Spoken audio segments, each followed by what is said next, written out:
Irmãos, a gente sempre fala dos irmãos sentarem à frente. Hoje eu não posso deixar de elogiar, se a gente precisar falar nada, a maioria está da metade para frente. Então tem que elogiar também quando dá certo, né? Parabéns, muito bom. Muito bem, irmãos, vamos abrir nossas Bíblias lá em Mateus, capítulo 5.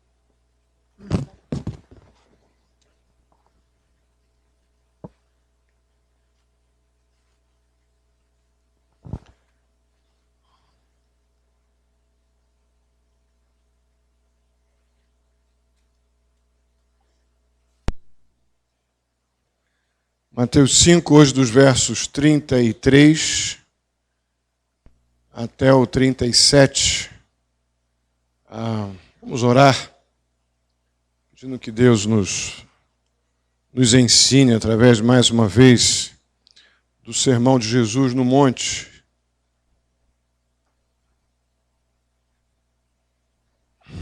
Oremos. Santo Deus, muito obrigado, ó Pai, mais uma vez, por podermos estar reunidos em nome de Jesus, para te adorar, para te bendizer e para ouvir do Senhor, ó Pai, a tua palavra para as nossas vidas, nos ensina, nos corrige, ó Deus, nos consola, encoraja, renova. Assim eu te peço, ó Pai, agradecido pela vida de cada irmão aqui, em nome de Jesus. Amém. Muito bem. O que nós vimos até aqui é que os fariseus e os rabinos, ali dos dias do ministério público de Jesus, estavam ensinando uma versão popular da lei, uma versão facilitada, uma linguagem de hoje da lei, ou linguagem daquele tempo da lei. Com um nível de permissividade que convinha apenas a eles próprios.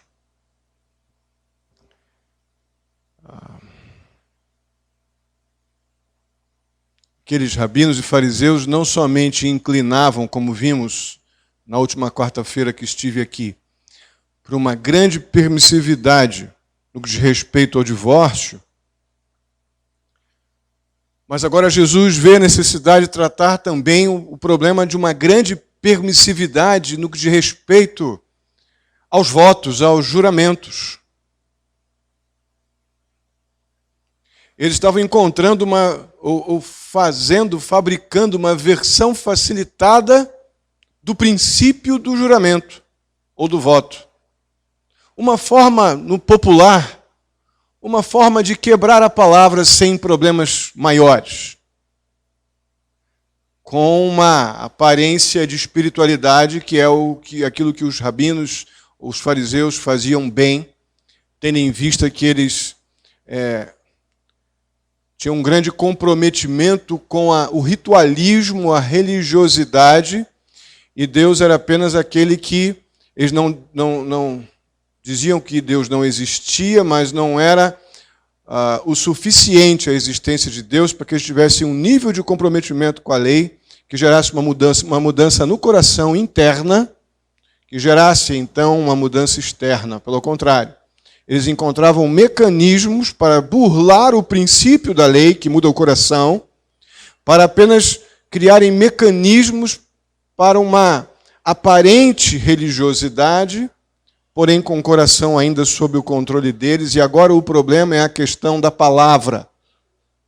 E quando mexe nessa área da palavra, a gente tem muita coisa a falar.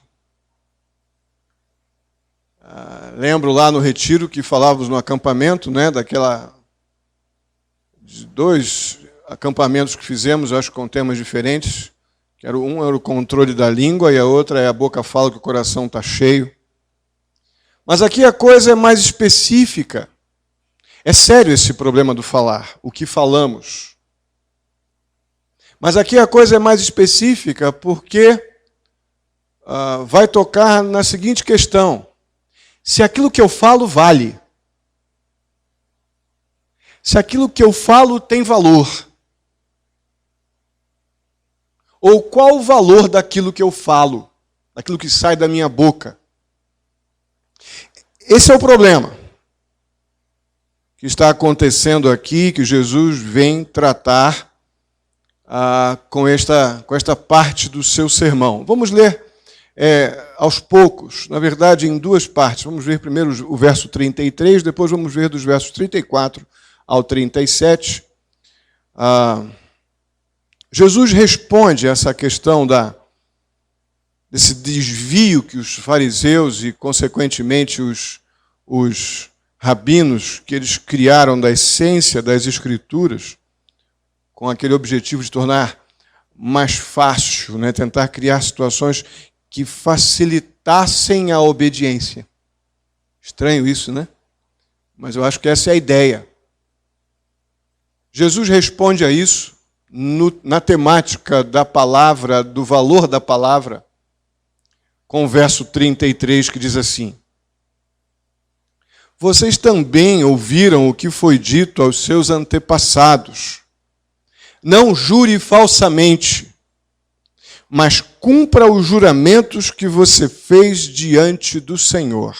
Jesus começa então a ensinar, a ministrar, combatendo essa distorção, mais uma vez provocada na mente dos crentes daqueles dias, por essa forte referência rabínica e farisaica. Ele começa com uma afirmação enfática: não jure falsamente, mas cumpra os juramentos que você fez diante do Senhor. Irmãos, nós não estamos diante de uma citação literal da lei de Moisés. Você não encontra na lei de Moisés algo literalmente dizendo: você está proibido de fazer juramentos, de fazer um voto. Não tem literalmente esta afirmação na lei que foi dada a Moisés. Agora, por outro lado, também essa afirmação do verso 33 que Jesus faz, ela não é um resumo incompleto dos preceitos ou princípios do Antigo Testamento, porque o Antigo Testamento está cheio de promessas que envolvem a palavra infalível de um Deus que não ameaça.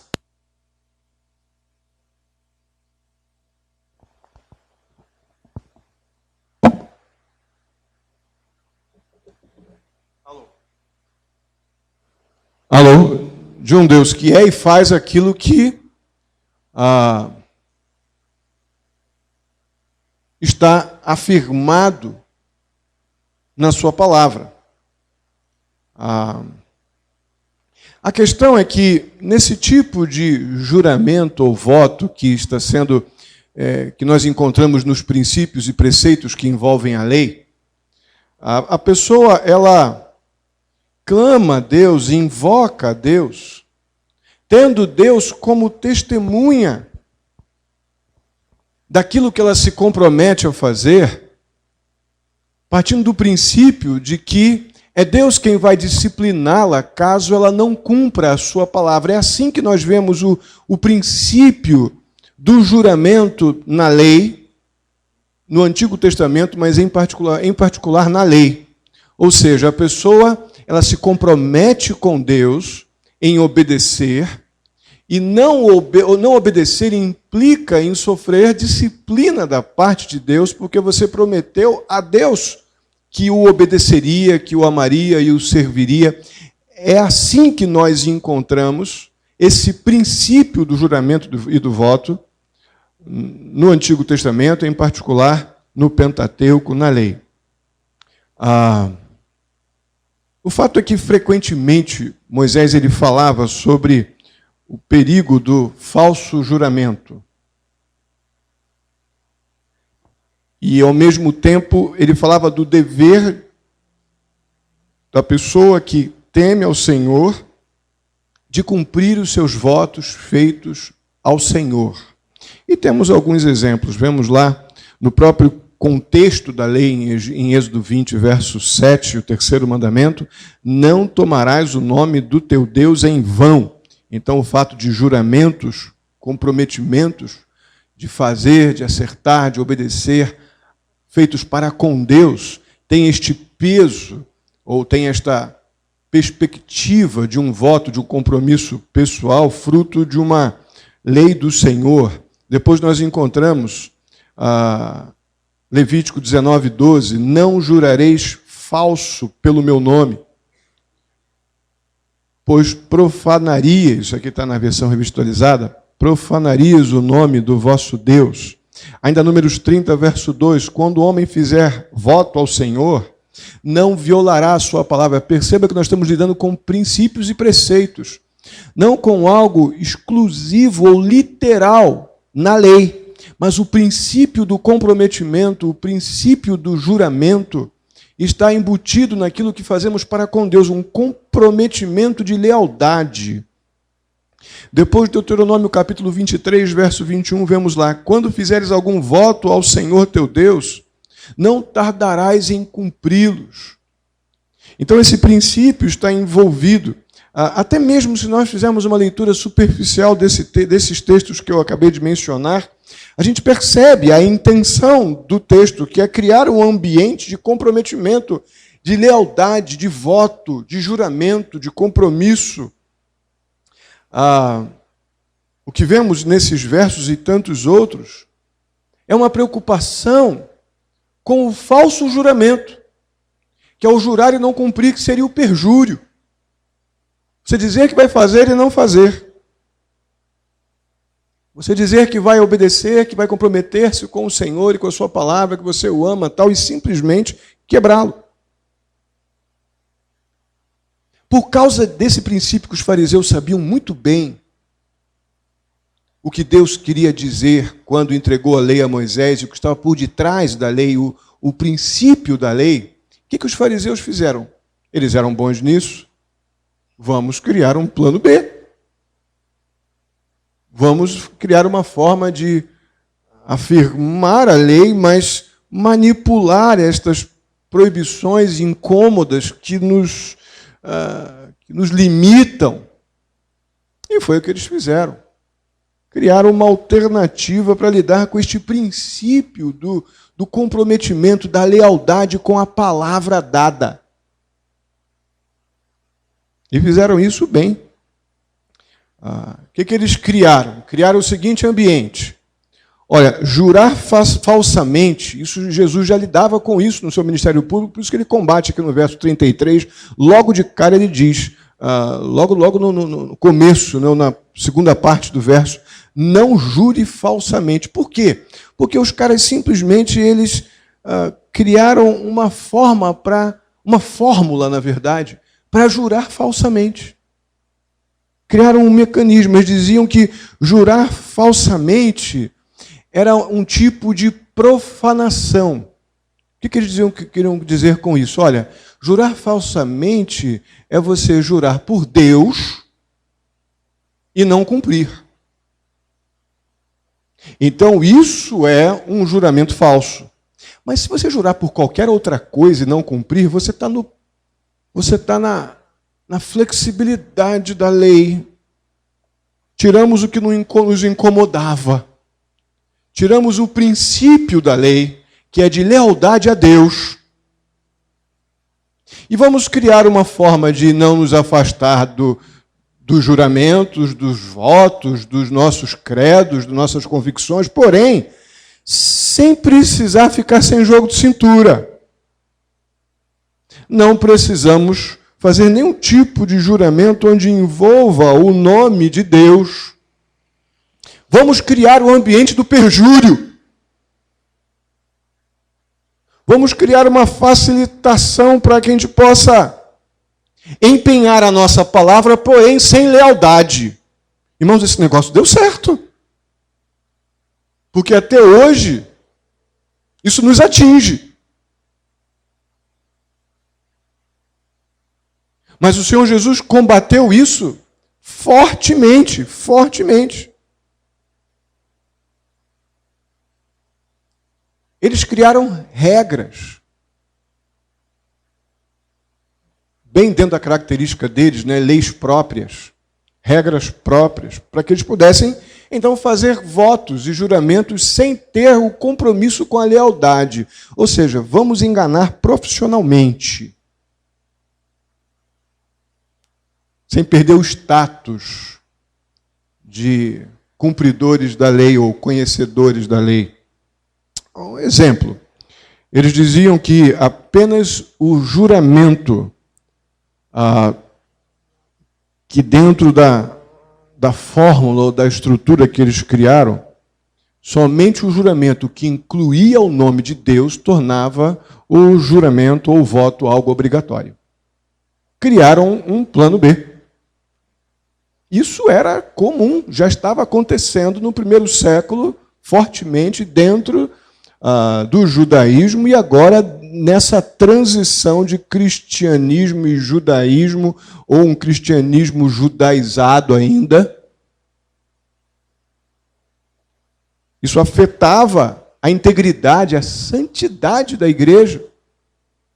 Porque a palavra dos crentes, ela, se continuasse numa crescente esse processo, não valeria nada.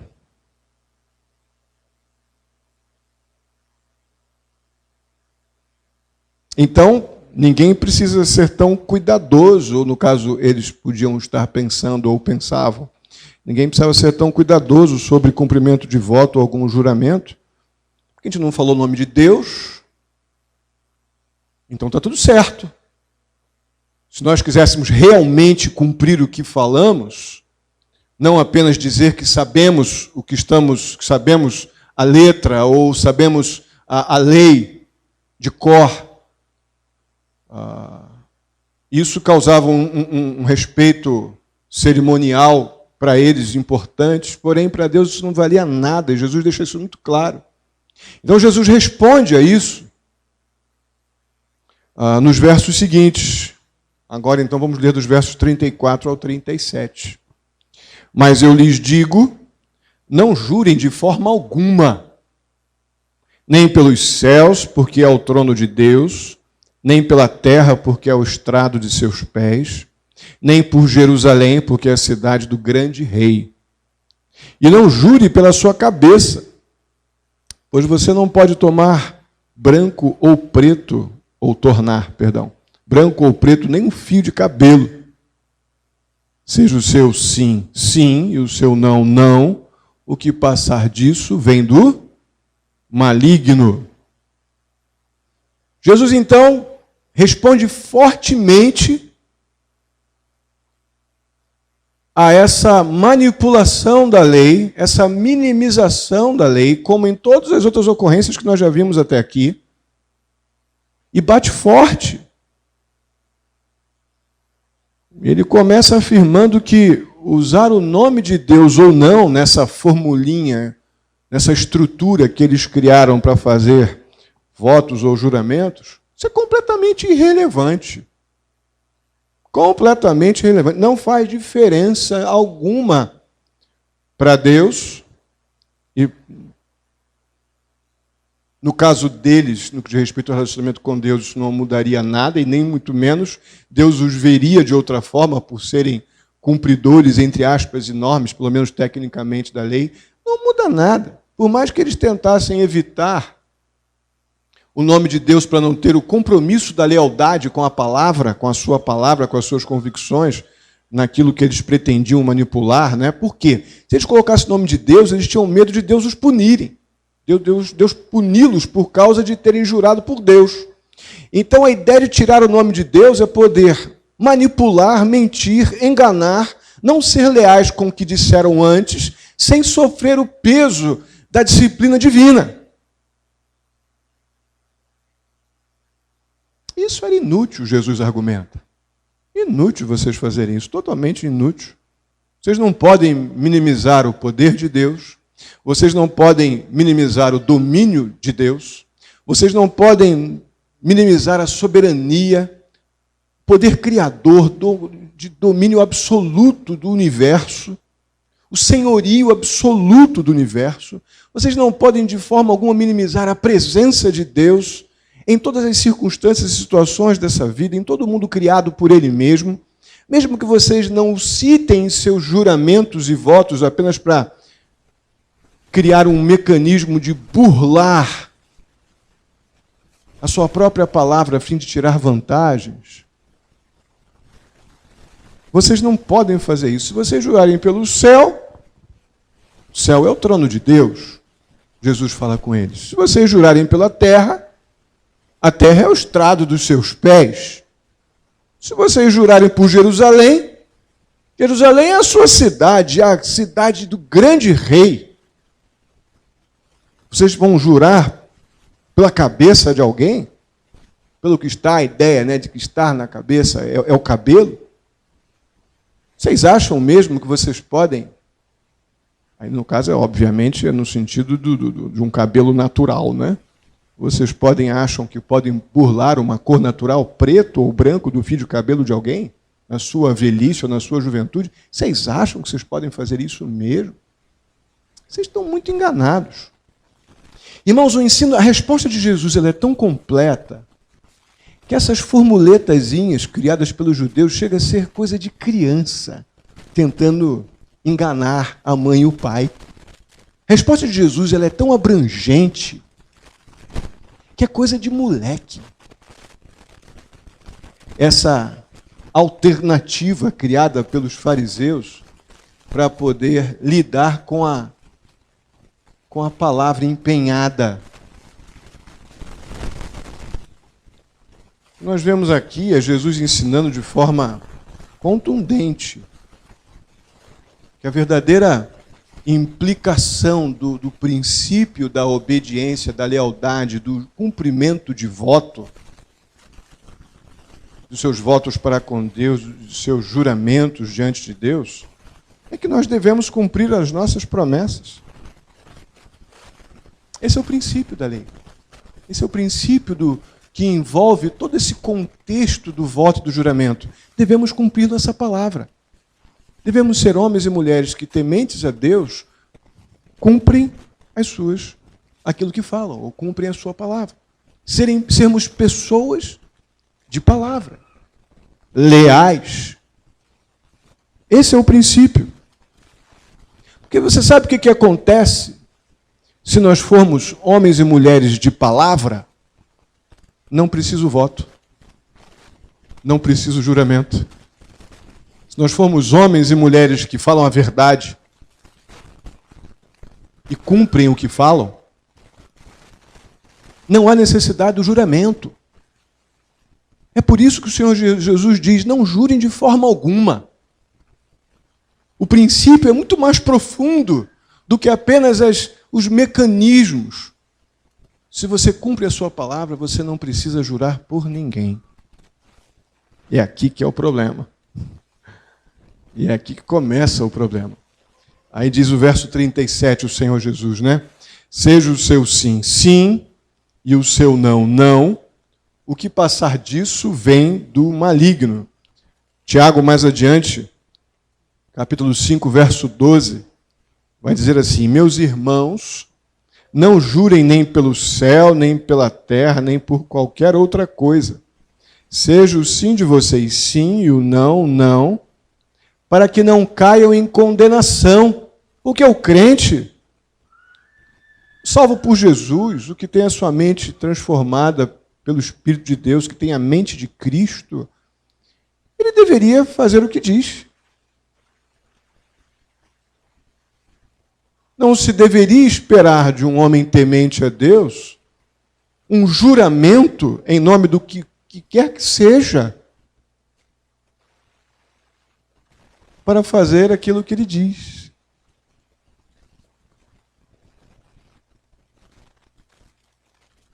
Então, da mesma forma como o divórcio foi introduzido no contexto histórico do Antigo Testamento e no Novo Testamento vimos aqui o Senhor Jesus em Mateus 5, depois em 19, falando de que essa realidade ela não foi um projeto desejado de Deus, mas foi algo que passou a existir por causa da dureza do coração do homem.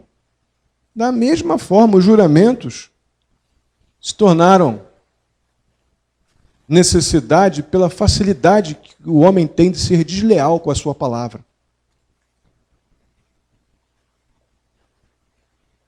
Outra coisa não desejada por Deus, mas inserida na nossa história por causa da dureza do nosso coração.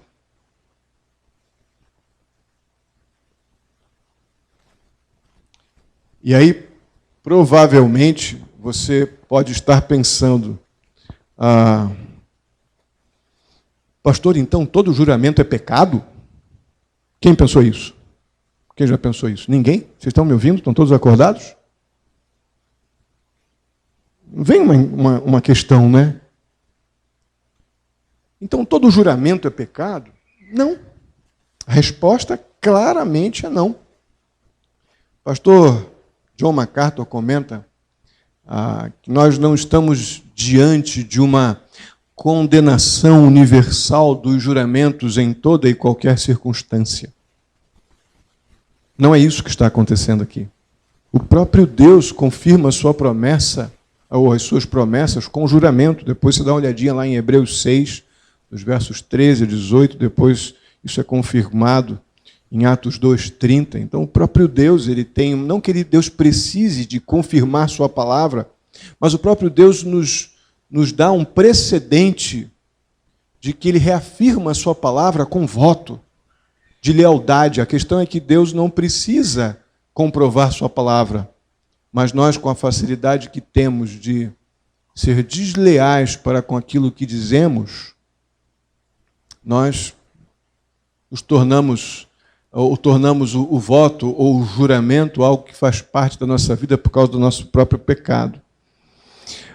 O fato é que Jesus enfatizou que as pessoas realmente, espiritualmente íntegras, a expressão que usada por alguns comentaristas, e aqui entra o pastor John MacArthur e o pastor John Stott, eles usam a seguinte ideia: as pessoas honestas não precisam recorrer a juramentos. Pesado, né? Pesado. Isso não quer dizer que a gente precisa se recusar a prestar algum juramento diante de uma situação que exija isso por alguma circunstância externa. Não que a gente tenha que se indispor a isso, porque se nós temos a decisão moral afetada pelo nosso relacionamento com Deus de cumprir a nossa palavra, mas há uma exigência circunstancial, terrena, de formalizar isso mediante um juramento ou um voto, se temos a intenção de cumprir a nossa palavra e não desonrar a Deus, sendo desleal com a nossa palavra, não tem problema nenhum nós fazermos votos ou juramentos. Jurar, na prática, é assumir um voto. Dizer, vou fazer. Eu vou fazer. Na verdade, se a gente pensar direitinho, jurar que eu vou cumprir o que disse que ia fazer é uma confissão trágica da nossa própria capacidade de não cumprir nossa palavra. É uma confissão horrorosa de incompetência moral. Eu jurar que vou fazer. Porque a nossa palavra deveria ser suficiente. E não eu precisar criar um ambiente de constrangimento para que eu seja leal à minha própria palavra. Mas essa situação nos foi permitida por causa da dureza do coração. Lá, como vimos o princípio do divórcio.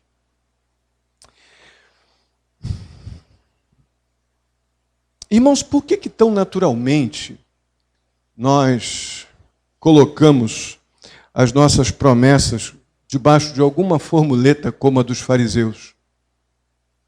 Vou exemplificar isso. Quantos de nós, para dar um pouco mais de peso à nossa palavra, dizemos, eu juro por Deus? Quantos de nós fazemos isso? Meu pai e minha mãe, quando eu era pequeno, pegavam no meu pé da minha irmã. Não jura por Deus, menino! Mas quantos de nós crescemos nesse ambiente de dar um pouco mais de peso à nossa palavra?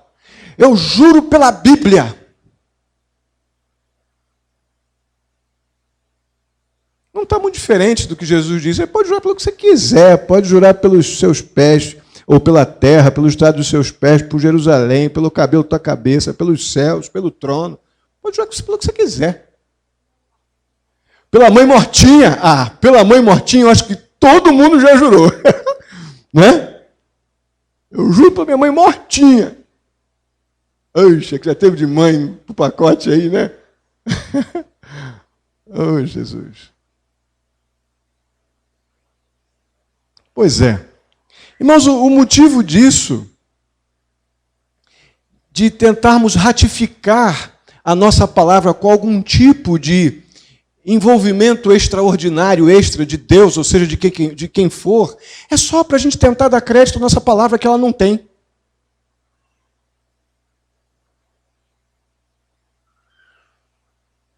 É por isso. Normalmente a nossa palavra não é digna de crédito. Aí eu vou e tento dar uma reforçada. Eu me sinto muito constrangido diante disso. É uma verdade. Quer ver uma outra situação muito comum?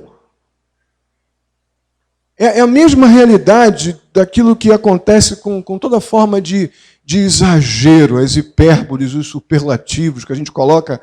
A gente não se contenta em dizer, olha, eu passei uma tarde muito agradável hoje. A gente não se contenta com isso. Foi um negócio assim de outro mundo.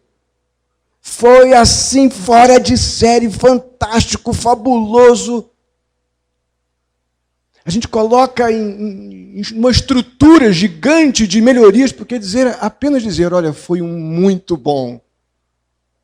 Nossa palavra não tem crédito.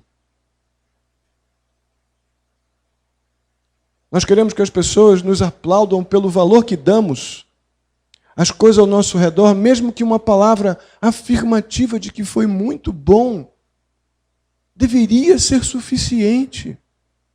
A gente fica meio ofendido quando eu digo que nossas palavras muitas vezes não são dignas de crédito e colocamos acessórios a elas para dar mais credibilidade, mas o fato é esse.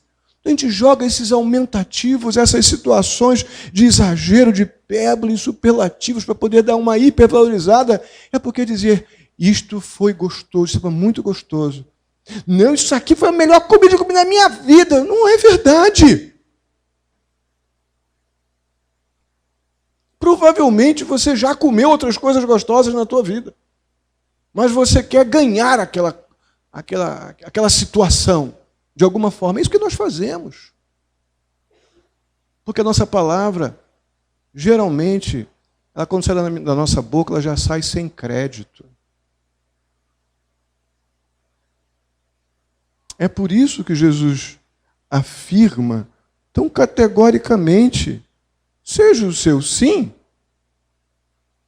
sim, e suficiente. Seja o seu não, não, e suficiente. O que vai além disso, e aí vem uma afirmação duríssima, vem do diabo. Porque o diabo é o dono do engano, é o dono da manipulação, é o dono do plano B nessas questões morais.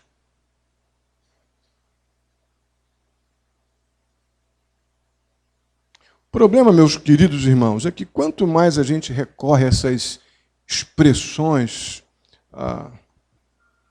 que dão grandeza à nossa, ou algum tipo de credibilidade à nossa palavra objetiva, mais a gente desvaloriza a nossa palavra. Daqui a pouco o seu sim não vale realmente mais nada, porque ele depende tanto dos superlativos que você vai colocar para melhorar a credibilidade da sua palavra, que daqui a pouco um sim ou um não seu não vale mais nada. Ou nosso. Acredito que o princípio pelo qual o Senhor Jesus, o princípio eterno que vai por detrás dessa correção, a esse desvio criado pelos fariseus e rabinos no ensino do princípio do juramento, do voto, está aqui. O crente do Senhor Jesus, o homem temente a Deus, ele deve dizer o que pretende fazer. E ele deve fazer o que, ou deve pretender fazer o que diz. Eu acho que o princípio que vai por detrás é esse.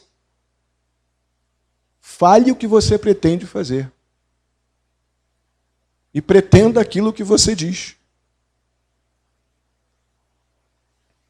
O nosso sim ou o nosso não, sem nenhum tipo de enfeite, precisa ser suficiente. Precisa ser suficiente. E com isso, acredito que os fariseus, apenas por rebeldia e incredulidade, continuaram com suas convicções, mas os homens e mulheres tementes a Deus que criam no Senhor Jesus Cristo passaram a refletir, tanto nos dias de Jesus, quando ouviam este sermão, como nós aqui agora. É suficiente o seu sim? É suficiente o seu não? Nós realmente, como crentes no Senhor Jesus, nós dizemos o que pretendemos fazer? Nós pretendemos fazer o que dizemos? Que a nossa palavra seja sim, sim, ou não, não. E isso precisa ser suficiente. O que for além disso, vem do enganador das nossas almas, que é o diabo. Amém? Vamos ficar de pé. Vamos orar.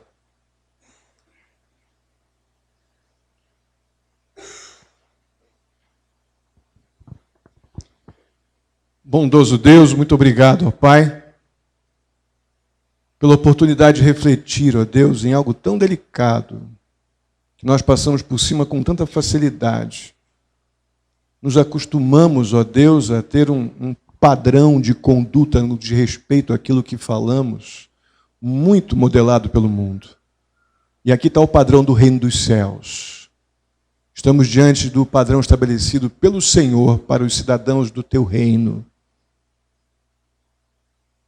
Um sim e um não, honestos e leais, são suficientes. Ajuda-nos, ó Deus, a não copiar o modelo dos fariseus. Que nos esforcemos, ó Deus, que nos empenhemos a colocar mais esta área para funcionar em nossas vidas como cidadãos do reino dos céus. Assim eu te peço, ó Pai, muito agradecido, em nome de Jesus. Amém. Vamos lá? Vamos nos separar em grupos de oração, no máximo 4 irmãos, por favor.